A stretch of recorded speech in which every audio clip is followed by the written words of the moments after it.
Assalomu alaykum qadrli futbol ixlosmandlari. E'tiboringiz markazida futbol maydoni. Kanalimizga obuna bo'lib, videolarimizga bir dona like bosishingizni so'rab qolamiz. Yaxshilab o'rnashib oling. Demak, biz boshladik. Abduqodir Husanov o'zbek futbolining yangi yulduzi. Bugungi videomiz qahramoni iqtidorli himoyachi, tezkor va ishonchli o'yinchi Abduqodir Husanov haqida bo'ladi. U qisqa vaqt ichida katta futbol sahnasida o'z nomini tanitishga muvaffaq bo'ldi. Kuchli jismoniy tayyorgarlik, ajoyib himoya texnikasi va maydondagi sovuqqonligi bilan u ko'plab muxlislar e'tiborini qozonmoqda.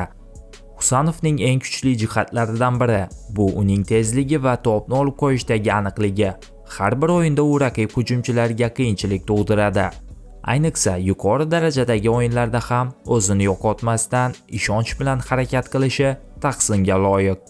So'nggi o'yinlarda u nafaqat himoyada, balki jamoa hujumlarini boshlashda ham muhim rol o'ynamoqda.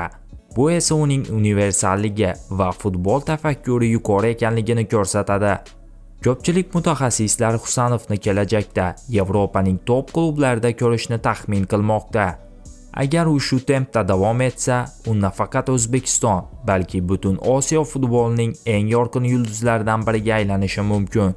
Statistikasi, o'yinlardagi harakati va o'sish sur'ati shuni ko'rsatmoqdaki, bu hali boshlanish xolos. Fikringizni kommentariyada yozib qoldiring. Husanov haqida nima deb o'ylaysiz? Bugungi dasturimiz shundan iborat edi. Video sizga ma'qul kelgan bo'lsa, bir dona like bosib, kanalimizga obuna bo'lishingizni so'rab qolamiz. E'tiboringiz uchun katta rahmat. Bizni kuzatishda davom eting.